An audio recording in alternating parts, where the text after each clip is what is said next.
Buenas, ya estamos aquí. Ya son las 6 de la tarde del último Café Conciencia antes de las vacaciones.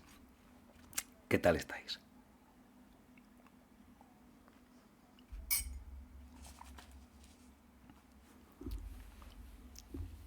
Espero que estéis todo muy bien. Vaya semanita, ¿eh? Joder,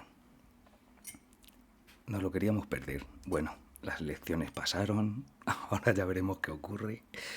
Y el panorama que tenemos por delante, complicado. Para el que al final gobierne y como gobierne, va a tener un panorama complicado, aunque nos llegue un poco más tarde.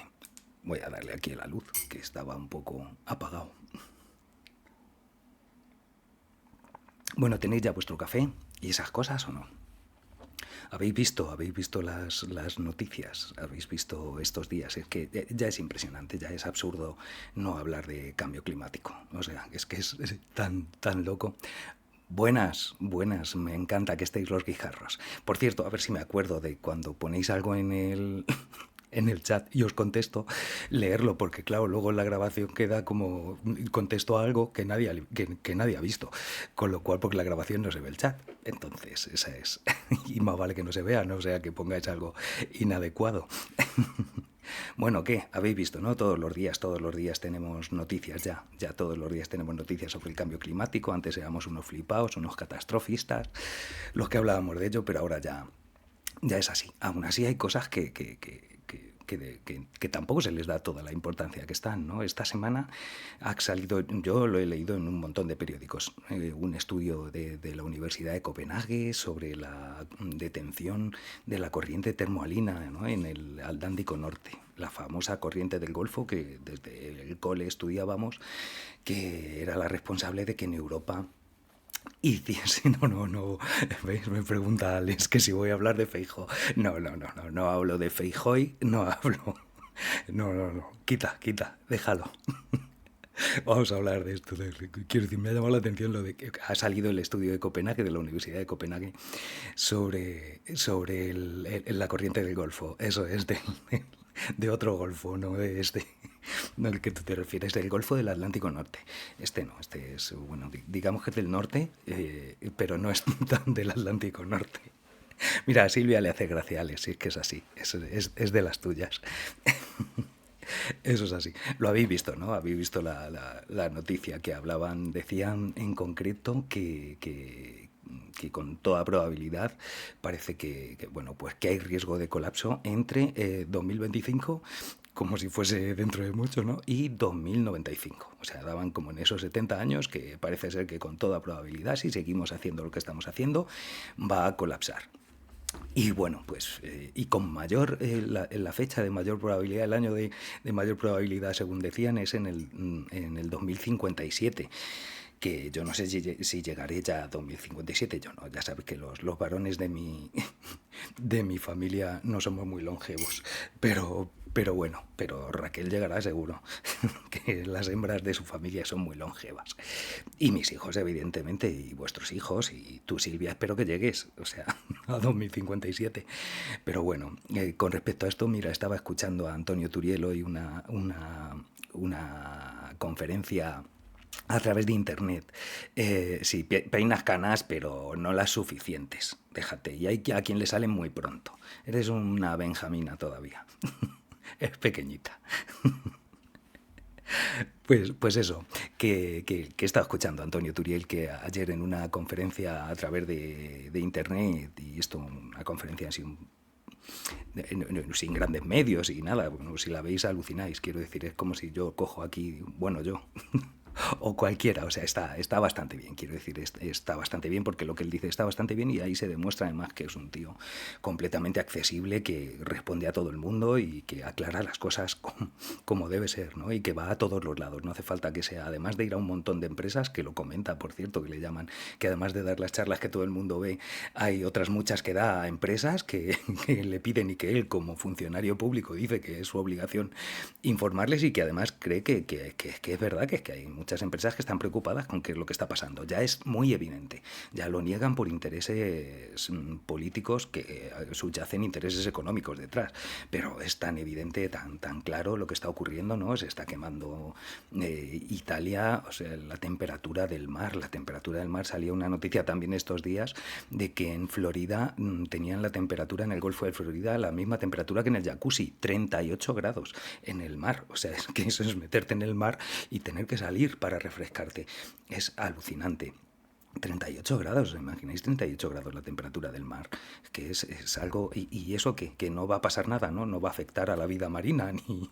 O sea, es que es excesivo. Y lo que comentaba Antonio, por cierto, me decía bueno, que la verdad es que él, que precisamente es un especialista en el mar, porque trabaja en esto, trabaja en la vigilancia de la variabilidad oceánica y del cambio climático en las corrientes oceánicas, pues decía mira, que nadie puede saber realmente qué es lo que pasará, pero evidentemente nos estamos asustando y que todas las previsiones que hay, pues que dan miedo, que es así, que para que vamos a engañarnos. Y que además, que lo que la gente no sabe es que cuando se ha parado la corriente del Golfo, que esto ya ha pasado en épocas anteriores, se hace de manera muy brusca. O sea, el cambio de temperatura en Europa es muy brusco. Dice que en 15 años, no más.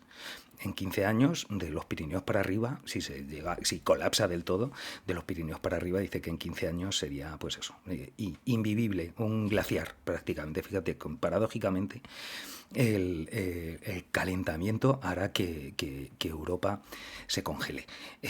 Esto es así, esto ya me lo dijo hace muchos años, nos lo comentó, Pepín se acordará, nos lo comentó Diomar hace un montón en Navapalos, ya precisamente lo del pararse la corriente del Golfo y bueno, aunque el IPCC había dicho que las últimas estimaciones parecía que iban más lentas, bueno, pues esto es los últimos avances, cómo se está produciendo y sabiendo cómo funcionan los fenómenos que se desarrollan con dinámicas exponenciales, pues claro, asustados. Los científicos del tema están asustados.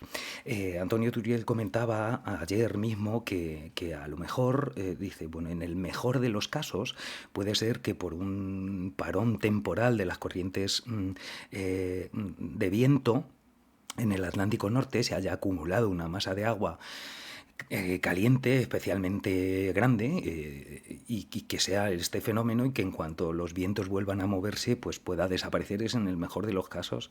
Dice eso sin olvidar que el calentamiento es algo que está pasando de manera evidente y el problema del calentamiento global es así, pero que este aumento tan brusco a lo mejor es que ojalá fuese debido a eso, que él no las tiene todas consigo, de que fuese debido a eso, pero que si no él apuesta desde, entre otras cosas porque tiene 2 hijos y tampoco quiere pensar en lo peor, en que espera que no llegue a colapsar, ¿no? Pero simplemente por el debilitamiento de la corriente ya en sí habla de que se están extremando, y ya lo estamos viendo, se están extremando los fenómenos extremos, valga la redundancia, están aumentando la expresión de fenómenos extremos. Hace unos días en Milán una granizada brutal que generó riadas, al mismo tiempo se está quemando por el exceso de calor en otras zonas, 40 y pico grados, 52 grados y pico el otro día en una ciudad china. O sea, es que está en todo el mundo, ¿no? El calentamiento global, el informe que también ha salido de que el mes de julio va a ser el más cálido registrado hasta el momento, o sea, en todo, y que hemos superado ya en el grado y medio en este periodo. Si no se enfría en lo que queda de año, pues pasaremos el umbral que nos habíamos fijado en todas las cumbres del clima de estar en los márgenes de seguridad y no aumentar el grado y medio de temperatura. Parece que la cosa es realmente gorda. Y con respecto a esto, mira, ayer mismo hubo unas declaraciones de Antonio Guterres, que es el secretario general de la ONU, no estamos hablando de un mindundi, unas declaraciones en Nueva York en las que dijo literalmente que se acabó la era del calentamiento global, estamos en la era de la ebullición global, o sea, precisamente para un poquito mover, ¿no? Y dejó de hablar de lo que estaba hablando y se echó un speech echando la bronca y diciendo, mira, vale ya, vamos a dejarnos de tonterías, hay que hacer cosas, ¿no? Ayer en Nueva York, el secretario general de Naciones Unidas, en una rueda de prensa, yo lo vi en el independiente.com. O sea, fíjate. Nada, ni en el país, ni en público, ni en el diario. O sea, me ha costado. Hoy he visto algo por ahí, en el 20 minutos también he visto alguna reseña a lo que dijo Antonio Guterres, pero joder, no está abriendo telediarios. O sea, en fin, no sé qué esperamos con esta historia, pero es muy evidente, ¿no? Esta semana ha sido, ya os digo, escandaloso. Yo supongo que a lo mejor en estos días, hoy a lo mejor ha salido en algún telediario, no sé, porque tampoco lo veo, pero, pero que en algo haya salido, ¿no? Y que en los periódicos hayan hecho un poco de caso a lo que nada más y nada menos que el secretario general de la ONU dice. Es que no es, ya os digo, que es que no es que se me haya ocurrido a mí, o Miguel Bosé, o cualquier otro de turno, ¿no? Sino, no, es que es el secretario general de la ONU para algo le hemos nombrado secretario general, ¿no? Porque tenemos la manía de eso, de nombrar secretario general de la ONU y luego ignorarle. O darle el premio Nobel a Stiglitz, a Krugman de Economía y luego ignorarlos y pasar de ellos, ¿no? O sea, que es así, ¿no? O el dispendio económico y organizativo que supone el panel intergubernamental del cambio climático, el IPCC, y luego ignoramos las conclusiones, o cuando nos van a sacar las conclusiones empezamos con los lobbies a recortar ahí a ver que no se diga esto, que no se diga lo otro, pero joder, pero si lo que han visto es esto y les hemos pagado para que lo vean y aunque lo publiquen, si no les vamos a hacer caso. Y si les hacemos caso, luego en cuanto vengan mal dadas para otro lado, pues cambiamos de opinión, ¿no? Como el tema de Alemania, que de repente empieza de nuevo a extraer carbón y que hay noticias que las podéis ver, ¿no? Que Alemania de repente está desmantelando un parque eólico, un polígono eólico, para extraer carbón de nuevo, lignito, además de unas calidades nefastas, que es súper contaminante.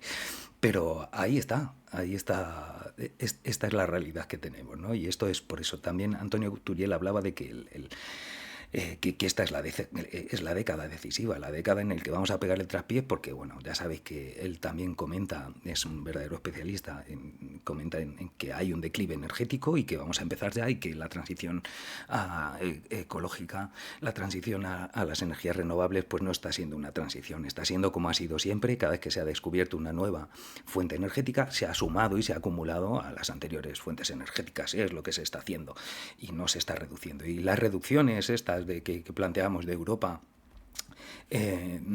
como es de un saldo neto de carbono cero en 2050 y en 2040 y que se plantean, nos hacemos trampas al solitario, porque lo que hacemos es que sean otros los que fabriquen, que sean otros los que contaminen, pero nosotros seguimos organizándolo, ¿no? Nos llevamos las fábricas a China, entre otras cosas, y que los chinos son los que están contaminando el mundo, cuando en realidad lo están contaminando para fabricar las cosas de nuestras empresas y para nuestro nivel de hiperconsumo que tenemos, que ese es el problema, ¿no? El verdadero problema es el crear una sociedad que es yonki del crecimiento. Sabemos que se puede vivir mucho mejor, que tenemos que para que el planeta sea vivible necesitamos acoplarnos a unos ritmos de recuperación naturales, porque es así, porque vivimos en este planeta, formamos parte del ecosistema y no podemos estar rompiendo permanentemente todos los ciclos de renovación, porque es así, porque no se puede seguir extrayendo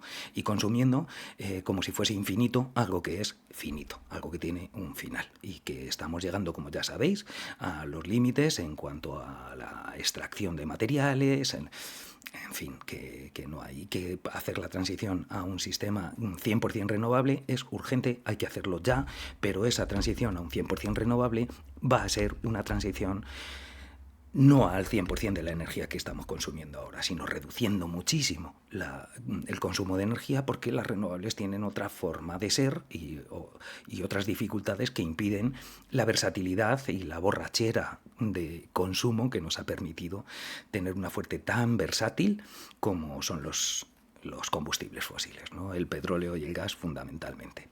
y que ahora mismo además ya sabéis que el 80% de la energía mundial son todavía combustibles fósiles, y por mucho que aumentemos la producción de fuentes renovables, y encima están orientadas nada más a producir electricidad, pues es que hay muchas facetas grandes del consumo de energético que no se pueden electrificar o que son de muy difícil electrificación, y que todo esto además, pues cuando ni el supuesto beneficio del uso del hidrógeno como combustible, ni el coche eléctrico, pues van a ser soluciones que van a poder renovar lo que tenemos ahora mismo. Ni el hidrógeno va a poder renovar, se podrá utilizar para algunas cosas, pero ni va a poder renovar los combustibles fósiles en el transporte, ni en la maquinaria pesada, ni las fuentes renovables van a poder renovar tampoco todo lo que ahora mismo estamos consumiendo de la otra forma. Y que, en fin, que además se necesitan materiales escasos para producirlo. Los aerogeneradores necesitan neodimio,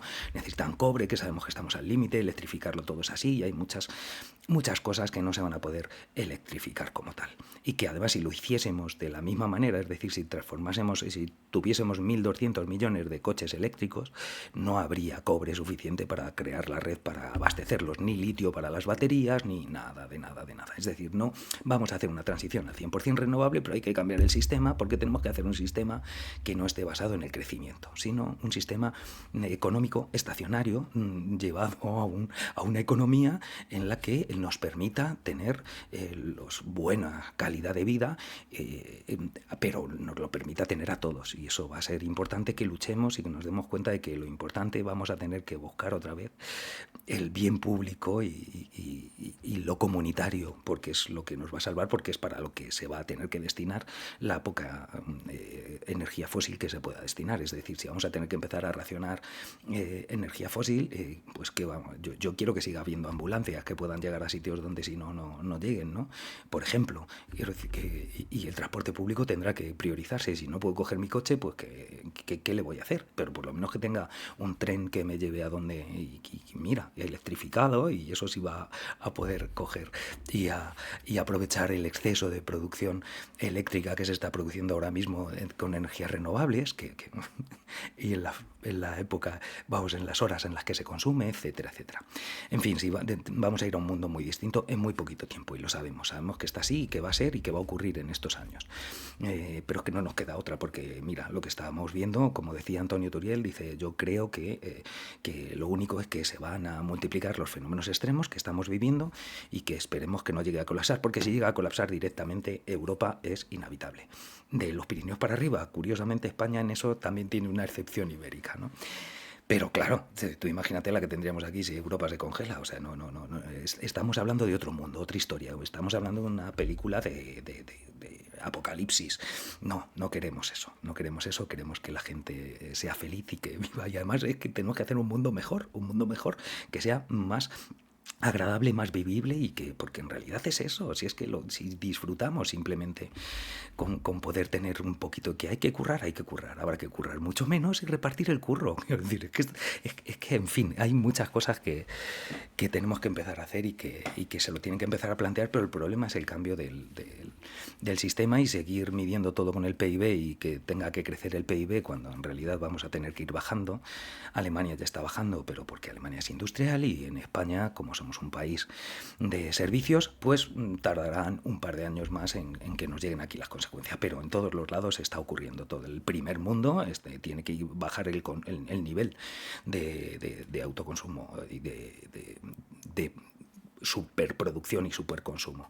Pero vamos, que está llegando, y que va a ser así fundamentalmente como dice Turiel, por la crisis energética, no por conciencia ecológica, aunque la conciencia ecológica nos va a llevar, y plantea además este desastre ecológico que estamos generando. Aunque no llegue a congelarse Europa, la proliferación de fenómenos meteorológicos extremos pues dificultará también el éxito de las cosechas, etcétera, etcétera. O sea, vamos a ir a un mundo en el que se ruralizará la sociedad. Habrá en muy poquitos años un tránsito de personas que cambien el flujo que había de incremento de las ciudades a un incremento rural. El sector primario va a tener que invertirse más y va a tener que hacerse de otra manera. Y vamos a un mundo en el que unos años ya lo estáis viendo, ¿no? En la cesta de la compra, la comida en los gastos de una familia va a ser una parte más grande de los gastos mensuales, porque la comida en realidad es más cara de lo que nos está saliendo, y el sistema de hiperproducción alimentaria y de derroche alimentario también es un sistema que nos está llevando a la debacle. En fin, que son, como siempre hemos comentado, son muchos frentes: es el agua, son los contaminantes, es el calentamiento, es la energía, es la crisis de materiales, que es así, que es que dicen, ¿y si aparece la fusión nuclear? Y si encontrásemos una fuente inagotable y accesible y barata de energía, pues eso es que nos va a llevar al desastre, porque ¿cuánto vamos a tardar en dejar la Tierra como un queso de Gruyère, en comérnoslo todo y en quemarlo todo? No es la solución lo sabemos, y es acoplarnos a los ritmos del planeta del que formamos parte. Es que esa es la historia, y tendremos que ver cómo y de qué manera, y para que además sea algo justo y algo que en lo que podamos vivir todos de manera decente, y no que esto lleve a que haya solamente una élite que viva muy bien, porque eso hará que los que no somos élite, que es vosotros y yo no somos élite, pues nos tocará vivir malamente, y yo no estoy por la labor. En fin, bueno, después de la perorata y de soltar mis demonios con esto, yo quería comentaros hoy varias cosas. Fijaos en este intentar entender cómo somos, mirando nuestra historia natural. Si tú conoces a alguien, y para saber cómo es, pues miras cuál es su trayectoria vital, para saber cómo es esa persona, más o menos, ¿no? Pues de la misma manera, para saber cómo es el ser humano, miramos nuestra trayectoria vital como especie, que es la historia natural, ¿no?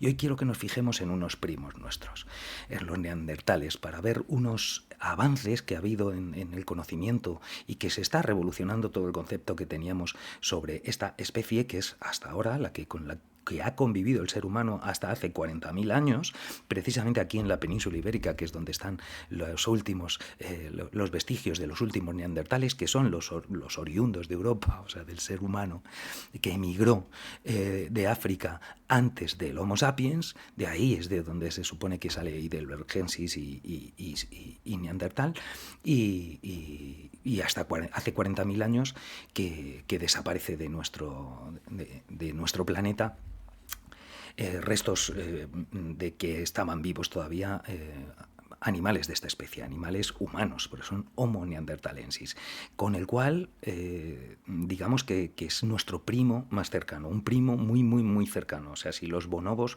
son nuestros primos lejanos. Daos cuenta que el linaje de chimpancés y bonobos y el humano se separó como hace 6-7 millones de años del ancestro común de ambos. Se separaron dos linajes, de uno salen los chimpancés y los bonobos y de otro nosotros. Pero entre humanos y neandertales debe estar entre 800.000. Estas fechas se van echando atrás paulatinamente, ¿no? Hablaban de medio millón de años, pero ya estamos más cerca quizá de los 800.000 años de ahí que salimos, pero son primos muy cercanos. Digamos que si yo fuese un extraterrestre y apareciese en la Tierra y quisiera enterarme de cómo son los españoles, pero no veo a los españoles, pues estoy mirando a los italianos. Pues mirar a los italianos, que son como nuestros primos, no son iguales que nosotros, pero muy parecidos, ¿no? Pues mirar a los neandertales es como mirar a los italianos para conocer a los españoles, ¿no? Mirar a los neandertales para conocer cómo es el Homo sapiens es como mirar a los italianos para conocerlos a los españoles. Quería comentaros varios avances que ha habido en estos últimos años sobre nuestro concepto y nuestro conocimiento de cómo eran estos primos nuestros, porque nos puede dar una idea muy... quiero que nos fijemos en algunas cosas que me parecen muy interesantes y que es bueno reseñarlas. Mirad, lo primero os voy a comentar este paper, que salió en el 2007, mirad, que dice que la variante de FOXP2 derivada de los humanos modernos fue compartida con los neandertales. Este es un reportaje que se publicó, como veis aquí, en Current Biology en 2007. Por aquí lo pone, ¿no? 2007, sí. En el que participan varios investigadores españoles y varios investigadores de todos los lados, entre otras cosas del Instituto Max Planck de Antropología Evolutiva, en donde el investigador principal, el director del instituto, es el que figura en el último lugar en la lista de autores, ¿no? Si miráis un artículo científico, veis siempre que los primeros suelen ser los investigadores principales de esa investigación, de ese estudio en concreto, ¿no? No los directores del equipo general, sino los investigadores, el que lleva la investigación principal, el que más ha influido y más ha trabajado, por así decir, en la elaboración de este trabajo. Por eso suele haber, generalmente, hay discusiones para ver cómo se organiza, cómo va, quién va el primero, quién va el segundo, y bueno, pues esto se valora y se consensúa, como veis. Y en el último lugar siempre está el director, el jefe, el jefazo de todos, ¿no? Y en este caso, fijaos, aquí está Antonio Rosas, que es del CSIC en Madrid, me parece recordar, y Svante Pavo. Svante Pavo es un investigador noruego, sueco, que es el director del Max Planck, del Instituto de Antropología Evolutiva del Max Planck. Y además es el último premio Nobel de medicina es el último premio Nobel de Fisiología o Medicina, que me parece que lo denominan así. Con lo cual estamos hablando de un pelotazo de publicación, ¿no? Publicar con alguien que luego tiene el Nobel, joder, pues imaginaos, se publicó en 2007 y en el 2022 le han dado el Nobel de Medicina a Svante Pavo, que principalmente, fijaos, Svante Pavo le han dado el Nobel de Medicina por encontrar la manera, porque según parece ser, ha revolucionado metodológicamente el estudio del material genético del ADN en el registro fósil, de manera que nos está dando una posibilidad. Esto era impensable, hace muy poquitos años era impensable poder coger un hueso fósil y extraer de ahí el ADN, pero Svante Pavo lo ha conseguido y por eso, entre otras cosas, le han dado el Nobel, ¿no? Y este es en un gen en concreto, que es el famoso gen FOXP2, porque es famoso en neurociencia. Este es un gen, Silvia, que estudiabais todos y que en el tema 10 de filogenia se estudia el gen FOXP2 precisamente. Es un gen muy famoso en neurociencia y luego os comentaré por qué. Pero para entender la importancia de este descubrimiento, del que compartiésemos ese gen con los... sí, en el tema 10 de fundamento de psicobiología, sí. Para comprender la importancia de este descubrimiento, quiero que repasemos y afiancemos algunos conceptos sobre qué son los genes y por qué es tan importante estudiarlos en nuestro registro fósil también. Mirad, vamos a darle una vuelta a algunos de estos conceptos. Os he puesto aquí una imagen de lo que es una membrana plasmática, que yo siempre ya esto os lo hablé, ¿no?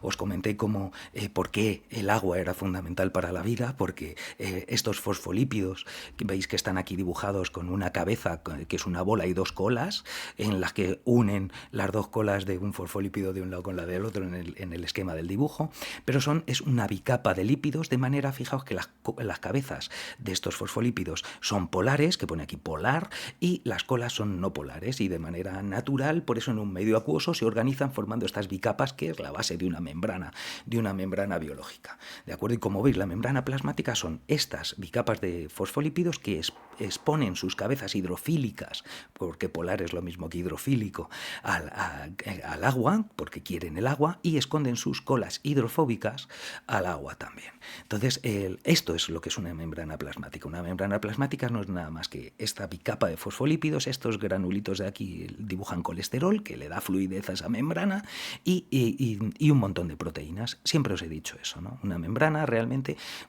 plasmática es una bicapa lipídica que siempre está fluyendo además, y un montón de proteínas. Y que, fijaos, la membrana plasmática es la misma membrana que las que hay en el interior de la célula, en todos sus orgánulos, y que va fluyendo de un orgánulo a otro porque se invagina de aquí, luego se acopla al retículo endoplasmático, al aparato de Golgi, a otras zonas, y va fluyendo continuamente, pero las proteínas que se expresan en la superficie, en la membrana plasmática, la del exterior de la célula, son distintas de las que se expresan en el interior de los orgánulos. Eso lo entendemos, ¿no? Incluso, recordemos que en una dendrita, por ejemplo, en una dendrita, en una neurona, acordaos las dendritas que se continúan en la membrana con el axón, sin embargo las dendritas funcionan como receptores y el axón como emisor. Que la dendrita funcione como receptor y el axón como emisor es porque las membranas de las dendritas expresan unas proteínas distintas a la membrana del axón, de manera que las proteínas que expresa el axón son las que le hacen funcionar como emisor y las proteínas que expresan las dendritas son las que le hacen funcionar como dendrita. Es decir, quiero que tengáis en la cabeza que las proteínas son que se expresen distintas proteínas hacen que tengas distintas capacidades y que funciones de una manera distinta. Por eso, la clave es que la información que va en nuestros genes es de cómo se fabrican las proteínas, porque las proteínas son las que varían, ¿vale? De igual manera, fijaos que en una misma célula no están las mismas proteínas en la membrana exterior que en la membrana de los orgánulos, igual que no están las mismas proteínas en la zona de la membrana exterior que hacen las dendritas de las neuronas que en la zona de la membrana exterior que hacen el axón de las neuronas, igual que es así, en las células de nuestros tejidos, cada tejido expresa unas proteínas propias de ese tejido, ¿de acuerdo? Entonces los hepatocitos pues expresarán las proteínas lógicas y necesarias para ser una célula del hígado y por lo tanto las proteínas que pueden fabricar, por ejemplo, las enzimas que degraden el alimento, porque el hígado va a estar encargado de liberar al duodeno las enzimas necesarias para hacer la digestión, por ejemplo. Bueno, pues todas las enzimas, por cierto, todas las enzimas, bueno, voy a ponernos aquí de nuevo, todas las enzimas son proteínas, ¿de acuerdo? Pero no todas las proteínas son enzimas. Entonces, mirad, aquí tenéis, están dibujadas varias proteínas. Estas proteínas que parece que están formando un canal de alguna manera, que cuando se abra y se separen las dos unidades, por aquí podrán pasar cosas. Estas otras a lo mejor son estructurales.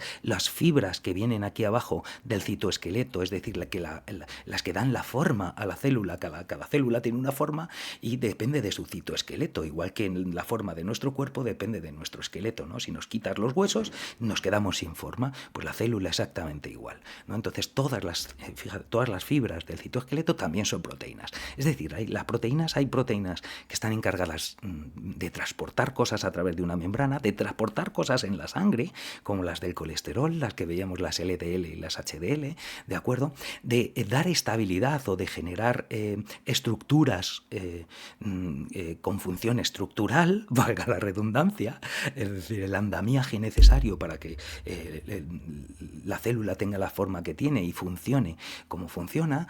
También sirven de carreteras luego el citoesqueleto, fíjate, para que se van a ir desplazando las proteínas, enganchándose a las proteínas del citoesqueleto, etcétera, etcétera. Y luego hay otro tipo de proteínas que son enzimas, que es muy importante que tengáis esto en cuenta. Hay unas proteínas que son enzimas. Las enzimas que son unas moléculas que actúan como catalizadores de las reacciones que se producen en el interior celular. Es decir, sin las enzimas las reacciones no podrían darse ni a la velocidad que tienen que darse ni con la concentración en la que se dan. Es decir, para que dos sustancias sin una enzima reaccionen necesitan estar muy concentrados para que se toquen unas con otras. Las enzimas cogen una sustancia, cogen la otra y las hacen reaccionar. ¿De acuerdo? Entonces todas las enzimas son proteínas. Todas las proteínas no son enzimas, pero todas las enzimas son proteínas. Quedaos con esa idea de momento. Como os decía, como las instrucciones de que se fabriquen de las proteínas que se tienen que fabricar están en nuestra molécula de ADN, que es la que forma nuestros cromosomas, ¿no? Nuestra molécula de ADN, esa información de cómo se fabrican las proteínas es tan valiosa que en las células eucarióticas la protegemos en el interior de una membrana, que es la membrana nuclear, una doble membrana, para que nunca salga de ahí esa información. Es tan importante, puesto que la célula para funcionar va a necesitar expresar esas proteínas, ¿vale? Si soy una neurona dopaminérgica, por ejemplo, tendré que expresar las proteínas de las enzimas para fabricar la dopamina. Y también las enzimas para degradar la dopamina. Y esas enzimas, tanto las que fabrican como las que degradan, se fabrican expresando el material genético, expresando el gen que lleva la información de cómo fabricar esa proteína. Como es tan importante, fijaos, eso será una neurona dopaminérgica, pero una neurona serotoninérgica no tendrá no expresará la información de la fabricación de dopamina, pero sí de la fabricación de serotonina. ¿Entendéis la especificidad? Eso hace, fijaos, que cada célula, en todas las células, el material que lleva la información de cómo se fabrican las proteínas tiene una importancia fundamental. Y por eso en la célula eucariótica, que son las nuestras, las que tienen núcleo verdadero, esconden y protegen, como si fuese el Santa Santorum, la información de cómo se fabrican las proteínas dentro de una doble membrana nuclear. Esa es lo que llevan nuestros genes. La información que llevan nuestros genes es una secuencia de esa molécula de ADN que lleva la información de cómo se fabrica una proteína. Esa es la idea de nuestros genes. Bueno, pues como veis, en realidad esos genes tienen que expresarse y ahora veremos a ver cómo se expresa, que es importante que lo comprendáis y lo comprendáis desde el nivel físico, ¿de acuerdo? Lo comprendáis desde el nivel físico porque es la manera de entenderlo y de comprender cómo todos estos procesos se están dando. Como veis, este es el dibujo típico de cómo es un cromosoma. Los cromosomas que se suelen dibujar así, fijaos, los cromosomas en realidad no son X, sino que son bastoncillos, pero cuando se va a duplicar la célula, cuando se va a dividir, se va de una célula, van a salir dos células, entonces se empaquetan y se condensan en un bastoncillo que antes de la división se divide en dos para que luego en las dos células hijas esto se rompa por la mitad y vaya una mitad a una célula y otra mitad a la otra y estén, pues eso es. Si yo de una casa tengo que hacer dos casas, pues tengo que comprar dos de todo. Tengo que comprar dos frigoríficos, dos lavadoras, dos tazas de váter por lo menos, ¿vale? Y luego me llevo la mitad de una casa y la mitad de otra. Esto es lo mismo que hace la célula cuando se divide con toda la información de cómo se fabrican todas las proteínas, que está en el ADN de nuestras células, en el núcleo encerrado y protegido dentro de la membrana nuclear para que sufra menos daño. ¿De acuerdo? Esa es la idea, porque cuando hay un daño, cuando el ADN se deteriora, es lo que llamamos una mutación, produce un cambio en la secuencia de nucleótidos que componen el ADN, que ahora lo veremos, y una mutación pues siempre conlleva un riesgo, ¿no? Bueno, ya sabéis que en realidad para que haya evolución se necesita que haya una cierta mutación, es decir, la maravilla de la molécula de ADN es que se copia prácticamente idéntica, pero tiene que tener un pelín de error. O sea, por un lado es bueno que se copie y que no tenga errores, pero por otro lado un cierto número de errores es necesario para que se dé la evolución, porque luego esos errores van a hacer que esa proteína que codifica tenga unas características distintas a la anterior y si es beneficiosa y supone una ventaja adaptativa, pues se quedará en tus descendientes y se expresará en la mayoría de las poblaciones y supone una ventaja adaptativa a las circunstancias de esa población y así es como poco a poco se va evolucionando.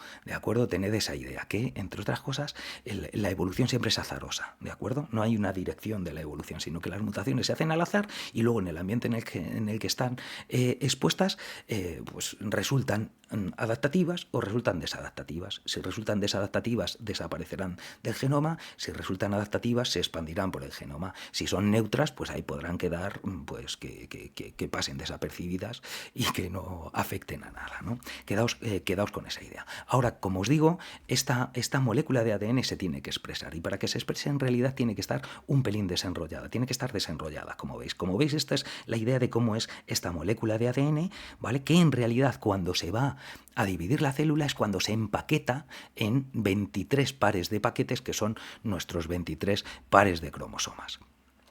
¿De acuerdo? Esa es la idea, en nuestros 23 pares de cromosomas. Ahí es como se empaqueta solamente para esto, pero las proteínas se tienen que estar expresando continuamente.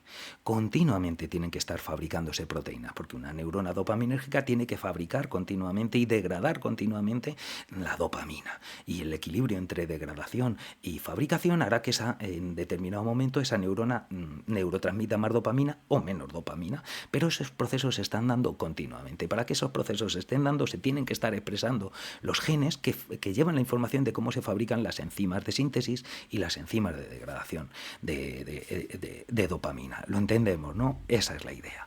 Fijaos que eso es así. Mirad, esta es la estructura de la molécula de ADN. Esta es la estructura de la molécula de ADN, es una doble hélice, como veis, de nucleótidos. Un ácido nucleico, que es el ADN y el ARN, son los famosos ácido desoxirribonucleico y ácido ribonucleico, ¿vale? Que son polímeros de nucleótidos. Eso es lo que es un ácido nucleico, polímeros de nucleótidos. Un polímero es una repetición de meros, ¿de acuerdo? Entonces tiene como ladrillos que se van uniendo y que se van repitiendo con distintas, con pequeñas variaciones de uno a otro. Entonces un nucleótido es un ácido fosfórico, una molécula de azúcar y una base nitrogenada. Entonces, esta hebra, la hebra, yo creo que es azul, ¿no? Las hebras que vienen aquí dibujadas de ADN, la hebra de ADN es el esqueleto de azúcar y ácido fosfórico, azúcar y fosfato, azúcar y fosfato, azúcar y fosfato de cada nucleótido, que el ácido fosfórico de un nucleótido se une al azúcar del siguiente nucleótido.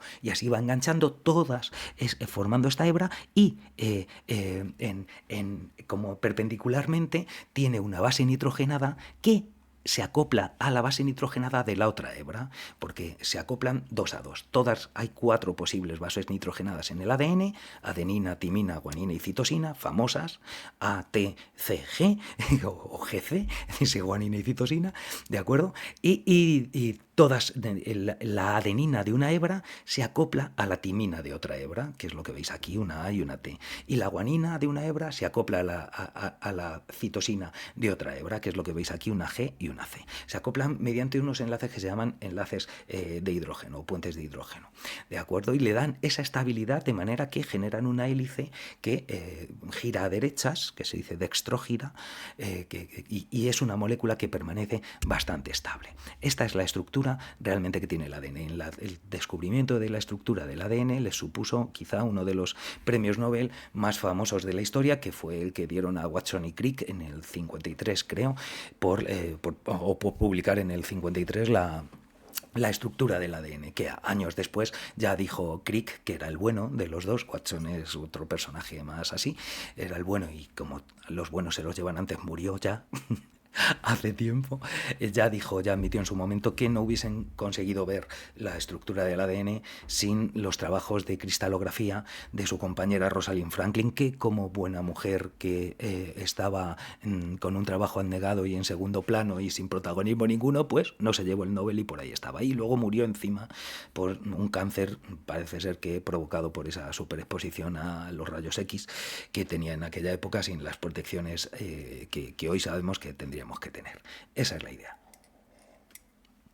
Pero bueno, esto supuso, porque nos abre el principio del conocimiento de cómo funciona la vida, porque esta molécula de ADN es común a todos los seres vivos. La información de cómo se fabrican las proteínas de todos los seres vivos, que el que tengas unas proteínas y no otras hace que seas de determinada forma, esa información está en la molécula de ADN, que es exactamente igual en todos. Es decir, es una doble hélice en la que una hebra se acopla con la otra hebra, con una adenina, una timina, una guanina, una citosina, y así en todos los seres vivos que podáis imaginar, desde los unicelulares hasta los más complejos, como podemos ser nosotros, ¿no? En todos lleva esta misma molécula de ADN, con lo cual muchos hablan de el ADN, llamarle la molécula de la vida. Lo que quiero ver, que veamos, es cómo se expresa esta información que llevan los cromosomas, y para eso tenemos la siguiente.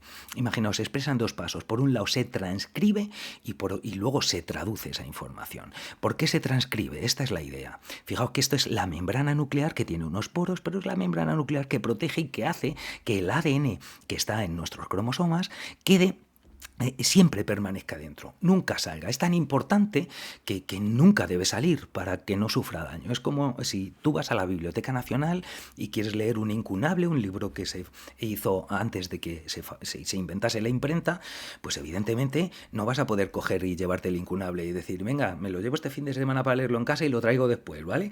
No, eso se hace en la Biblioteca del barrio, pero en la Biblioteca Nacional con un incunable eso no se hace. El incunable, si quieres y si te dan permiso, permiso, pasarás a la sala en la que te pondrás unos guantes de algodón, en la que, o a lo mejor ni siquiera tocas el libro, te lo toca un funcionario, le podrás hacer a lo mejor una fotografía o algo y llevarte la fotografía, pero no te llevas el libro, ¿vale? O sacas una fotocopia y te llevas la fotocopia, pero el libro sigue ahí y de allí no sale porque es precioso. Pues igual ocurre con el ADN en nuestro núcleo. Del núcleo no va a salir nunca porque la información es preciosa. Entonces, ¿qué es lo que hace? ¿Cuál es la fotocopia que me voy a llevar? Para eso está otro ácido nucleico que es el ARN. Entonces, el ARN tiene 4 bases nitrogenadas también que se acoplan con las del ADN, ¿de acuerdo? Y acoplándose a las del ADN puede hacer una copia en ARN del segmento de ADN que lleva la información de cómo se fabrica la proteína. Entonces, el ARN hace una copia. Para hacer esto, tiene que haber una enzima que haga esta copia de ARN, una copia del ADN en ARN, que como lleva el mensaje de cómo se fabrica una proteína, se conoce como ARN mensajero. Entonces esa proteína, fijaos, la proteína que hace copias de ADN en ARN se llama ARN polimerasa, porque como siempre os he dicho, en biología les gusta mucho... como siempre os he dicho, en biología les gustan, son poco originales con los nombres. O son demasiado originales y le ponen lo de Sonic el erizo, como decíamos, o simplemente describen qué es lo que hay. Entonces, la terminación en ina suele ser indicativo de proteína, ¿de acuerdo? Eso es cuando es, por eso la actina, la miosina, por ejemplo, son esto. Pero la terminación en asa es indicativo de que es una proteína con actividad enzimática. Y lo que viene delante es sobre el sustrato, el sustrato sobre el que actúa o lo que hace. En este caso se llama ARN polimerasa, es decir, es la proteína que fabrica polímeros de ARN. ¿A partir de qué? A partir de un segmento de ADN. Saca una copia. Esto es lo que vemos en esta imagen. La ARN polimerasa ha entrado y tiene que entrar, y lo que quiero que veáis físicamente es esto. Es decir, la ARN polimerasa tiene que coger y abrir la doble hebra de ADN, entrar dentro, acoplarse a una zona y a empezar a copiar, y fabricando el polímero de ARN. ¿De acuerdo? Entonces tiene que abrirse físicamente. Esto quiero que lo veáis porque si veis aquí, cuando está formando están duplicados y preparados o acoplados en los 23 pares de paquetes que son los cromosomas, está muy condensada la molécula y entonces cuando está muy condensada no puede físicamente entrar la ARN polimerasa y hacer una copia. Es decir, cuando se va a dividir la célula, el ADN ya no se expresa, simplemente están las proteínas que ya estaban antes de empezar la división, pero luego ya no se puede expresar ese ADN hasta que se termina la división celular y se puede desenrollar de alguna manera el ADN para que vuelva a poder entrar la ARN polimerasa. Es importante este concepto, ¿de acuerdo? De que tiene que entrar físicamente. Es importante, fijaos, porque todas las células de vuestro cuerpo, todas llevan exactamente la misma información genética en su núcleo, llevan la misma información de cómo se fabrican todas las proteínas que son necesarias en todas las células de vuestro cuerpo.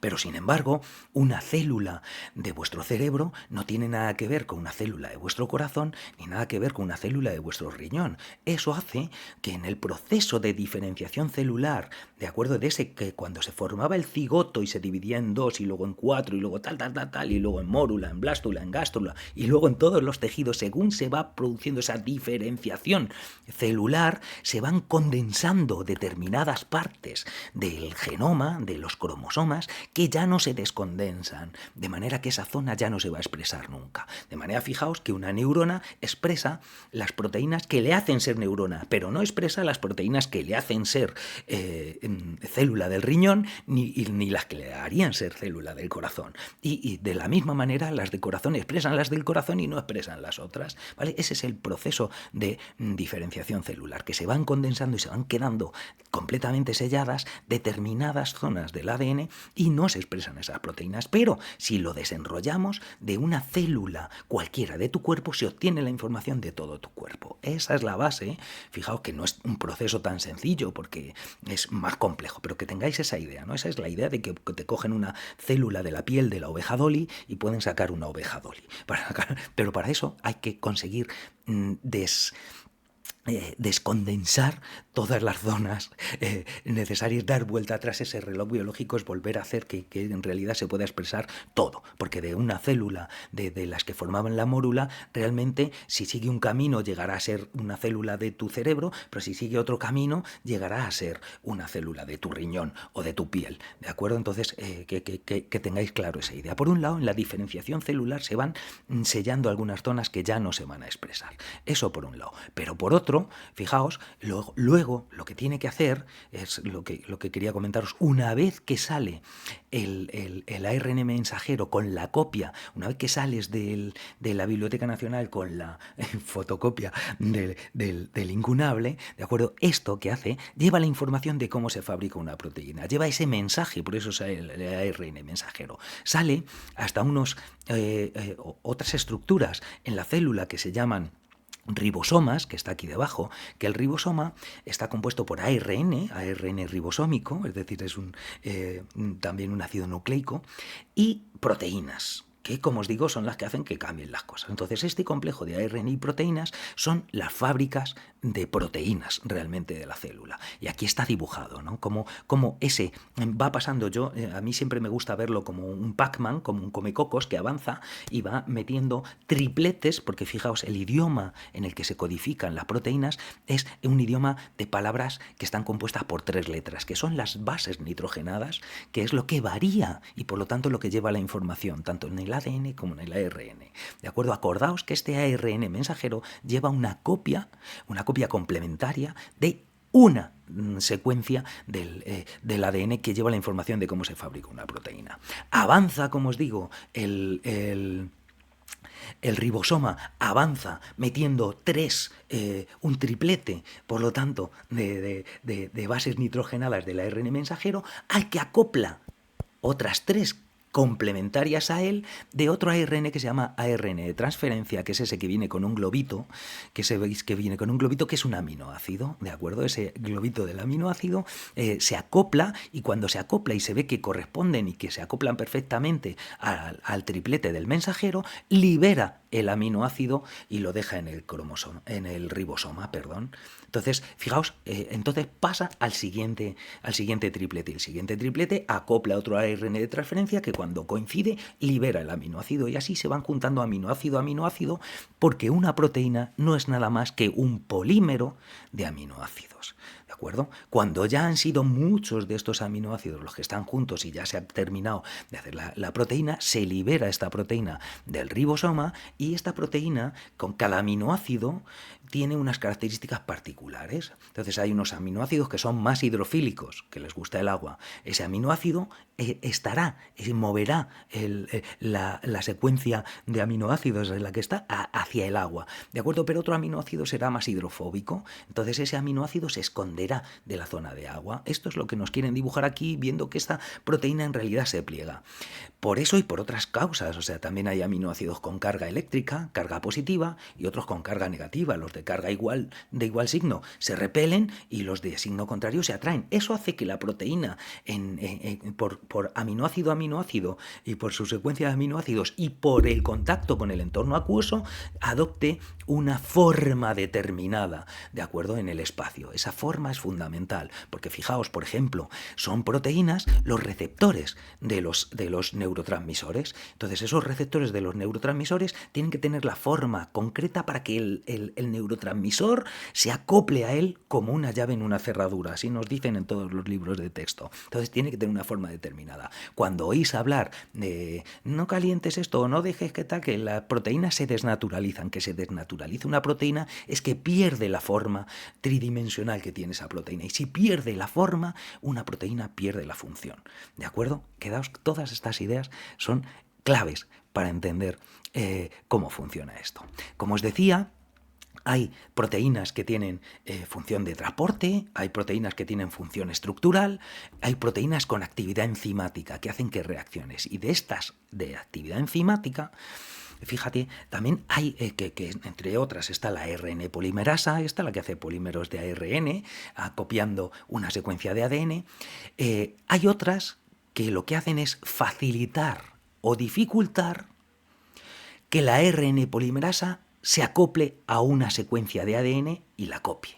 ¿De acuerdo? Porque tiene que enganchar el ARN, la ARN polimerasa tiene que poder entrar, abrir esa hebra y acoplarse a una zona que lleva una secuencia que ella interpreta como una secuencia de bases que interpreta como inicio de la lectura. A partir de aquí empiezas a hacer la copia, hasta una señal que pone final de lectura y dejas de copiar y se genera el ARN mensajero.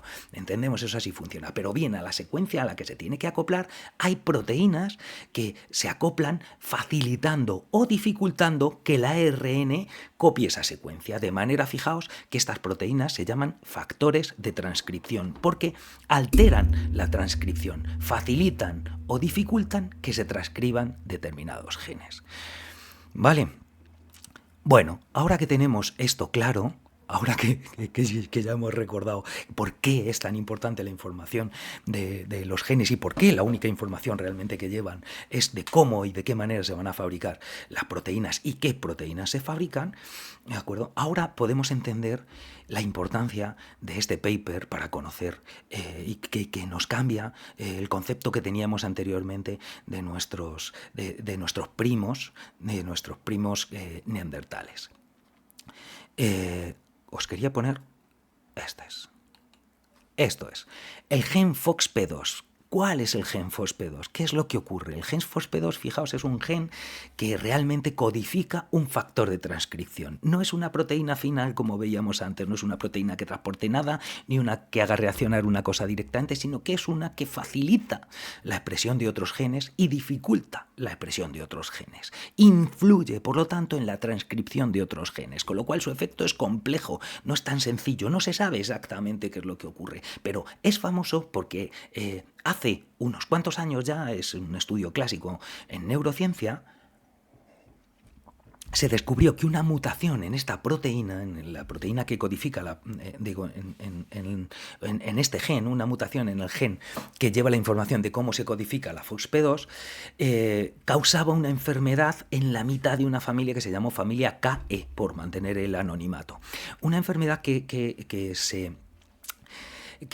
lo que provocaba eran unas dificultades orofaciales, motóricas, a la hora de hablar. No podían hablar con normalidad. Pero además, según parece ser, no era solamente esto, sino que les costaba hablar y les costaba también entender.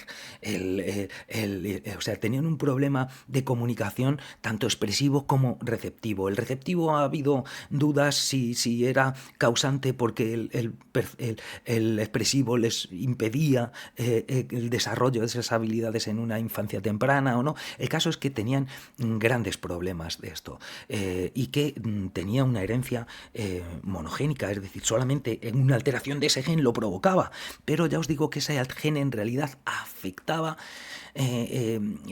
a la expresión de otros muchos genes, con lo cual no es tan simple, no es tan sencillo. El caso es que vieron que de alguna manera cuando ves que si está mal esa proteína, porque que haya una alteración en el gen, lo que hace es que la proteína que se fabrica es defectuosa, que esa proteína, la FOXP2, sea defectuosa, provocaba esas dificultades en la expresión.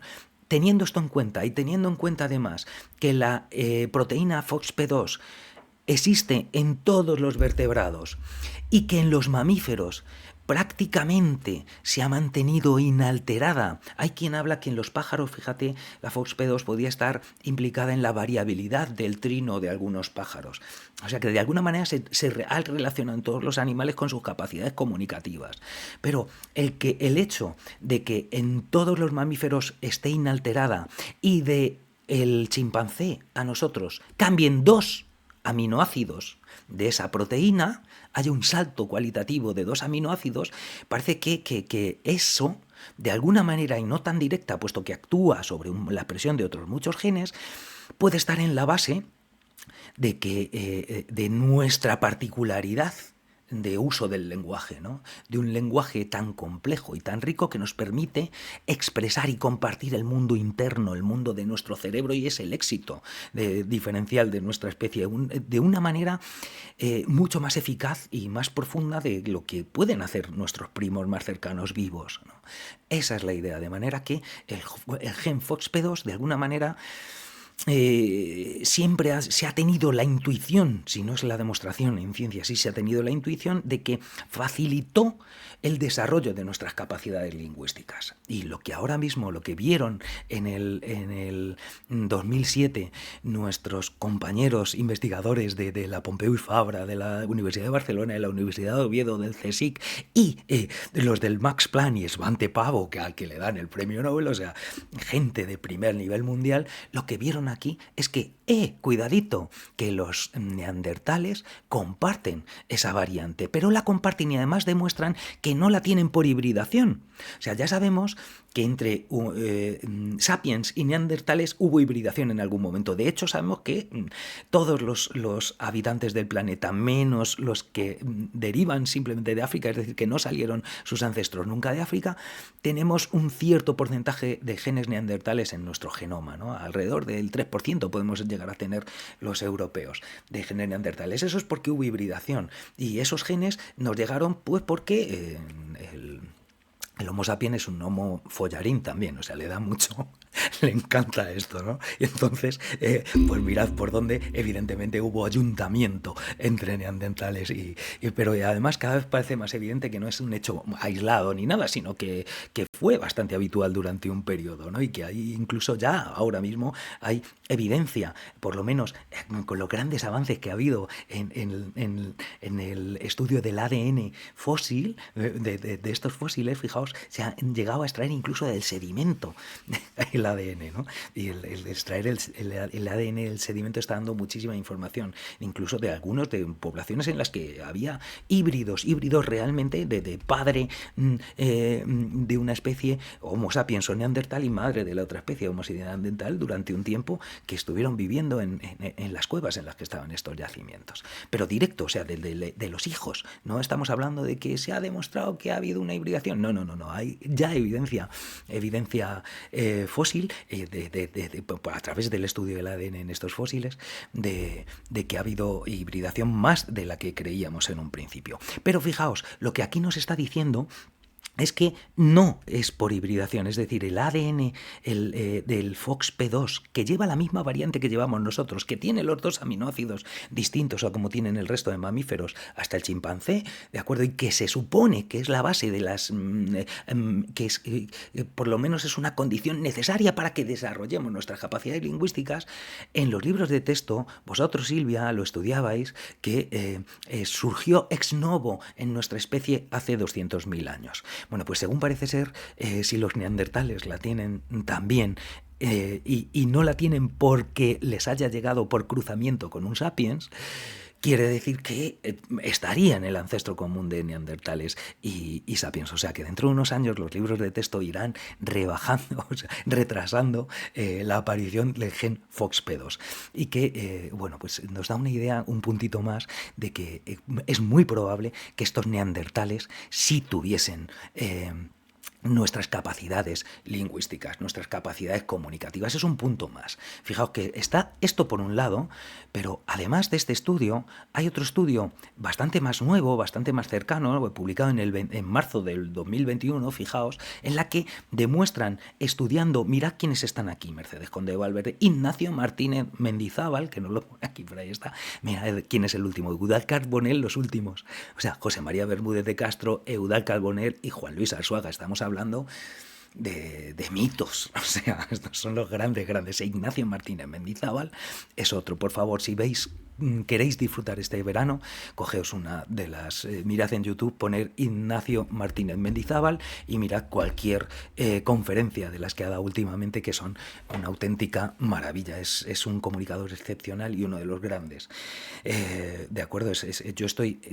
Raquel dice que mira, estás con tu amigo Ignacio ahora, porque he pasado últimamente viendo un montón de conferencias de Ignacio Martínez, porque es que es una verdadera gozada. Pero fijaos aquí lo que dicen, que tanto neandertales como sapiens tenían similar capacidad de discurso, o sea, de habla y auditiva que es la que tenemos, ¿no? O sea, los neandertales y los sapiens, es decir, que los neandertales tenían la misma capacidad auditiva, y de discurso que nosotros, de habla y de recepción del lenguaje hablado como nosotros. Esto lo han hecho estudiando, mirad, fósiles de huesos del oído interno. Aquí está un estribo. Esta imagen se la he cogido en una de las conferencias de Ignacio Martínez Mendizábal, en la que pone esta imagen para que veáis el tamaño comparado entre una mosca y un huesecillo del estribo, ¿no? En el que, fijaos qué fósiles, cómo hay o sea, que qué minucioso el trabajo, y que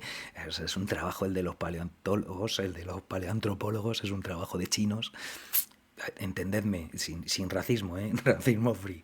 Quiero decir, un trabajo complicado, detallado, minucioso, impagable, ¿no? Fijaos, llegar a encontrar esto entre los restos de la cima de los huesos, que es el mayor yacimiento neandertal que ha habido, que hay en el mundo. O sea, hay más huesos en la cima de los huesos de neandertales que en todo el resto de yacimientos de neandertales del mundo juntos.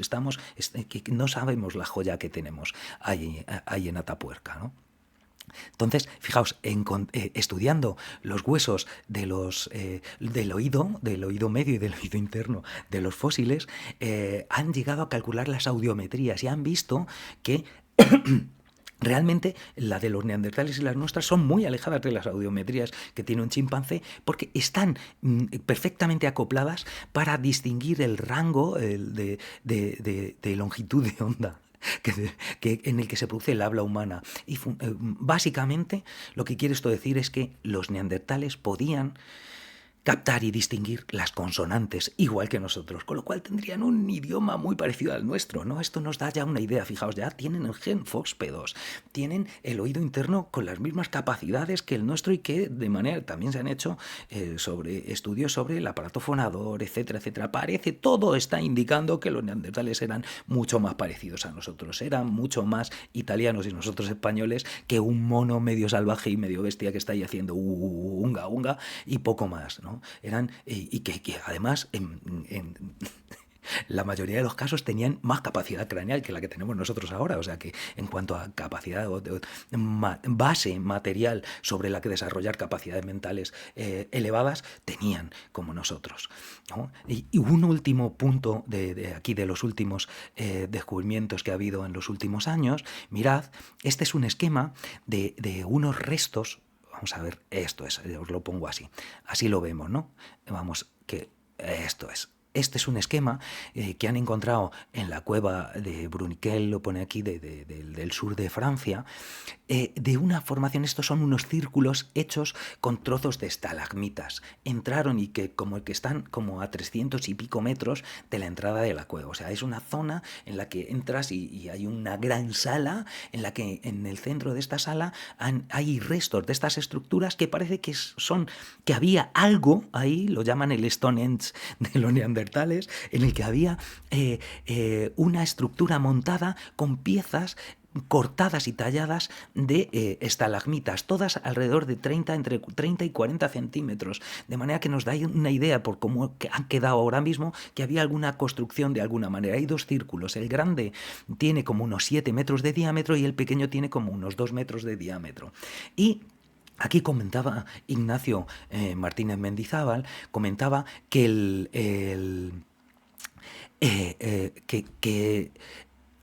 además hay restos de hogueras, y los restos de hogueras están curiosamente en el exterior, en el círculo, no están en el interior del círculo, de manera que a él lo que le recuerda es como si fuese un escenario, como que de alguna manera ahí se estaba planteando algo. ¿Qué harían a 300 y pico metros en el interior de una cueva neandertales con nuestras capacidades o capacidades muy similares a las nuestras, y con capacidades de, evidentemente aquí tenía que haber algún elemento simbólico, de alguna manera tenían esa capacidad ya simbólica? Imaginaos que, como imaginaba Ignacio, a estos neandertales con estructuras aquí que estarían formando como una especie de escenario iluminado con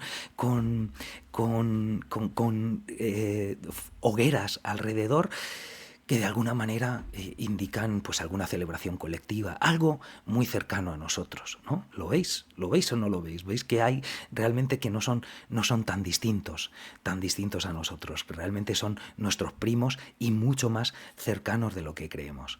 Pero lo último fijaos, ya me lío a hablar y no me he dado cuenta, ya nos hemos pasado una hora. Lo último que quería comentaros para acabar bien además esta serie de Cafés Conciencia, quería comentaros uno de los descubrimientos más impactantes que hicieron en la cima de los huesos, precisamente en Atapuerca. En la cima de los huesos, mirad, se encontraron una vez, y cuando escuchéis, si le escucháis a Ignacio Martínez Mendizábal contarlo, o a cualquiera, también a Ana Tellez, su compañera, por ahí hay también conferencias en las que lo comenta, en las que lo cuentan, cuando se encontraron con este cráneo, pues veréis cómo llegaréis a emocionaros igual que yo me emociono. O a lo mejor es que yo estoy de muy mala edad. Pero bueno, mira, se encontraron este cráneo. Este cráneo que lo primero que hicieron, o sea, la mayoría de las veces se encuentran los cráneos destrozados, hechos polvo. Y este cráneo se lo encontraron prácticamente así. Luego cuando lo cogieron se les destrozó en pedazos y tuvieron que reconstruirlo y se tiraron toda una campaña para llegar a reconstruirlo de nuevo. ¿De acuerdo? Pero cuando encuentran de repente un cráneo es toda una fiesta, ¿no? Se encontraron este cráneo y este cráneo tiene unas características muy particulares. Lo primero que llama la atención es que tiene una frente muy recta. Tiene una frente muy recta. Un cráneo con la frente recta es un carácter muy moderno. Es un carácter que como tenemos nosotros la frente recta, los neandertales y todos nuestros antepasados se caracterizan por tener una cabeza mucho menos globular, más ovalada, más hacia atrás y con la frente huidiza, ¿no? Un toro supraorbital muy supraorbitario muy fuerte, ¿no? Que es ese ensanchamiento que tienen aquí justo en las cejas y algunas otras características. Pero sobre todo la frente tan recta era una frente. Esta frente que vemos aquí es una frente muy recta, una frente prácticamente sapiens, una frente característica de sapiens. Estamos hablando que este estrato en el que estaban extrayendo, en el que encontraron estos huesos que parece ser de una niña de alrededor de 12 años, porque tenían una delgadez del hueso del cráneo que parece indicar que era una niña. Mirad, estamos hablando de 400.000 años por lo menos. O sea, que fijaos la antigüedad. Homo sapiens se supone que no hay esta de hace 200.000 años, 200, 300.000, por mucho que se eche para atrás. Y algunos más arcaicos tal, pero con esta frente recta llamó muchísimo la atención y le supuso un problema interpretativo en un primer momento. ¿Qué ocurre aquí? ¿Qué es? Y cuenta Ignacio Martínez Mendizábal, cuenta cómo su compañera descubrió que realmente era un cráneo deformado. Era un cráneo deformado porque tenía una enfermedad que llegaron a diagnosticar la enfermedad que se llama, ¿cómo se llamaba? Craniosinostosis, fijaos, se llama craniosinostosis, que es que se le fusionaron las suturas craneales, es decir, los huesos de nuestro cráneo. Sabemos que están, si miramos un cráneo, vemos que tiene estas suturas. Mirad, vamos a verlo mirad que tiene, vamos a ponerlo más grande, estas suturas intracraneales. Aquí se ve, ¿no? Y cómo están así, como dibujadas como en zigzag, ¿no? Porque realmente están como interdigitadas para que se acoplen y que estas suturas no llegan a cerrarse por completo hasta la edad adulta. A mí todavía se me está terminando por cerrar alguna. Ignacio Martínez habla de que él ya las tiene cerradas y por eso hace tiempo que no le entra ninguna idea nueva en la cabeza, ¿no? Pero quitando las bromas, estas suturas intracraneales en los bebés están completamente separadas, abiertas. La fontanela es que todavía lo tienen abierto porque como el cerebro se sigue desarrollando una vez que nace, porque si no el parto sería imposible, si se nace con el cerebro completamente desarrollado, ya son cabezones los bebés y cuesta parirlos, imagínate si encima nacemos con el cráneo ya desarrolladísimo, ¿no? Y encima que se pueda deformar mínimamente, porque en el parto muchos bebés se les deforma, se les agüeva para poder salir y luego en los días se les vuelve a acoplar, ¿no? Entonces esa craniosinostosis lo que hace es que se fundan, tenía fundidas, llegaron a hacer estudios que llegaron a comprobar que era a nivel intrauterino, o sea, es que se le fundió no por nada, sino es congénito. O sea, en el vientre materno, como alrededor de la semana 28, llegaron a calcular que es cuando se produjo la fusión de el hueso occipital izquierdo y el parietal izquierdo. De manera que esa fusión de ese hueso hizo que luego, cuando fuese creciendo, el cerebro fuese deformando ese cráneo. O sea, que esta niña era una niña niña que vivió 12 años, pero que nació con una deformidad importante, una deformidad que hacía que no fuese desde luego la más guapa de la tribu, ni mucho menos, pero que encima, por los estudios que han hecho, todo parece indicar que tenía problemas psicomotores severos en una sociedad de cazadores recolectores que son nómadas, que van pasando de sitio a sitio en condiciones de supervivencia, pues no es lo más adecuado. La mayoría de los animales, todos los animales que conocemos, salvo el humano, cuando tienen una cría con estas características, que no va a llegar a la edad adulta, no va a llegar a reproducirse y que va a ser un coste que va a poner en peligro al resto de la comunidad, prácticamente se deshacen de ella. Es lo normal. O sea, previamente habían visto ya casos de individuos adultos en los que había habido una invalidez y que seguían vivos, pero Ignacio comenta con muy buen criterio que un individuo de 40 y pico años en una comunidad paleolítica es un elemento importante. Daos cuenta que es una cultura de transmisión oral todavía, no había escritura, toda la información se transmite generación en generación. La gente que vive 40 años o más son verdaderamente importantes para la supervivencia de todo el grupo. Entonces es normal que el grupo ayude y que colabore en ellos, pero porque es una parte fundamental del grupo. Pero esta niña no aportaba nada. Esta niña además sería un coñazo terrible de pequeña, porque esa deformación craneal le haría llorar por dolores de cabeza, por las deformaciones que le iba provocando. O sea, que no era nada precisamente agradable. O sea, fue una carga importante, y fue una carga que, sin embargo, se llevó y que llegó a vivir durante 12 años, que murió como otros muchos cadáveres que encuentran de niños en esa edad que mueren por otras causas. Ay, pero que evidentemente necesitó, para llegar a vivir 12 años, de mayor cuidado y mayor atención que el resto de la tribu, y que el resto de la tribu apoyase a esa niña que saliese adelante. Esa es una de las características más maravillosas de nuestra especie, y esto es lo que dice Ignacio Martínez Mendizábal, que es la primera prueba de la mayor fuerza que mueve al ser humano y que es la esperanza de la solución a nuestros problemas, y que está en la base de nuestra hipercapacidad de cooperación, y es el amor. Dice que esta es la prueba del amor fosilizado. Y aunque quede un poco cursi, pues es maravilloso. Me parece que es maravilloso y que es muy importante recordarlo y centrarnos en esto, porque hay exceso de información sobre nuestro carácter violento, y hay corrientes incluso que justifican la competición y la supervivencia de solamente los mejores como el proceso evolutivo, y la clave del éxito evolutivo de nuestra especie es la otra, es precisamente nuestra capacidad de colaborar mucho más allá de lo esperado.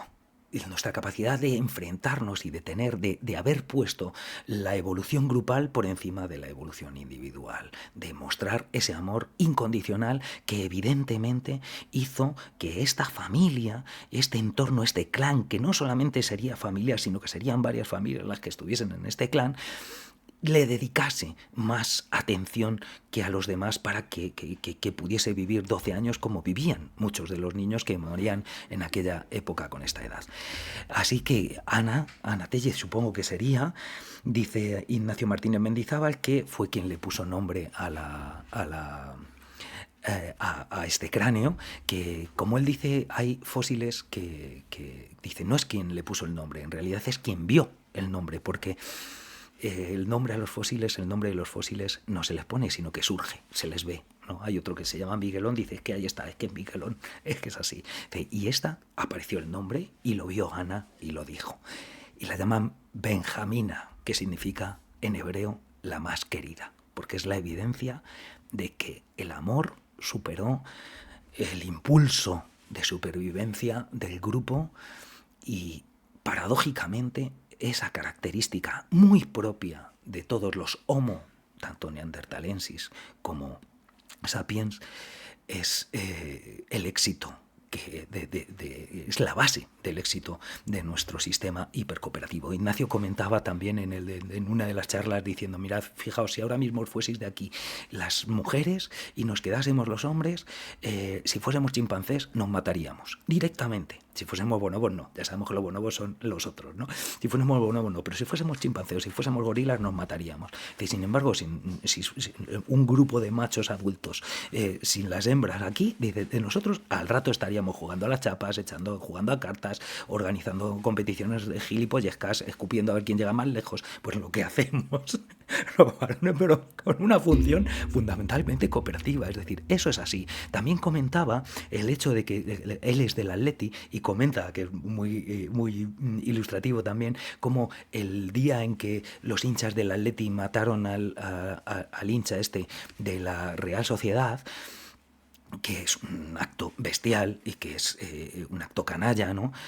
Fue noticia durante varios días ese acto, pero que ese mismo fin de semana se organizaba una recogida de alimentos para no me acuerdo qué y tuvo un éxito fundamental, un éxito espectacular en el que millones de personas en este país colaboraron con aquello. Sin embargo, lo que fue noticia fue que Aitor, me parece, era Aitor Zabaleta el que murió, no recuerdo si fue esto, que se cargaron a un hincha haciendo las burradas que hacen. Sí, somos capaces de ser como chimpancés, somos capaces de ser muy bestias, pero también somos capaces de ser mucho más bonobos, mucho más juguetones y mucho más sociables, mucho más amorosos como nuestros antepasados y nuestros primos neandertales. Y esto era lo que quería comentaros. Ya nos hemos tirado un montón de tiempo. Espero que os haya parecido interesante. Me encanta, Iván, que te guste, ¿ves? Espero que, bueno, que os lo paséis muy bien en este agosto. Este agosto no voy a emitir, claro, y ya nos quedamos para en septiembre, a ver si en algún momento, depende del tiempo que tengáis esto, os avisaré por Instagram o por el medio que sea de cuándo podremos hacer alguna emisión. Haremos en septiembre y luego veremos a ver si seguimos o no seguimos o qué vamos a hacer durante el curso. Entonces, que lo paséis muy bien, que recordéis la fuerza que tenemos y que aprovechéis para disfrutar de esto. Que os lo paséis muy bien. Venga, os dejo. Hasta luego.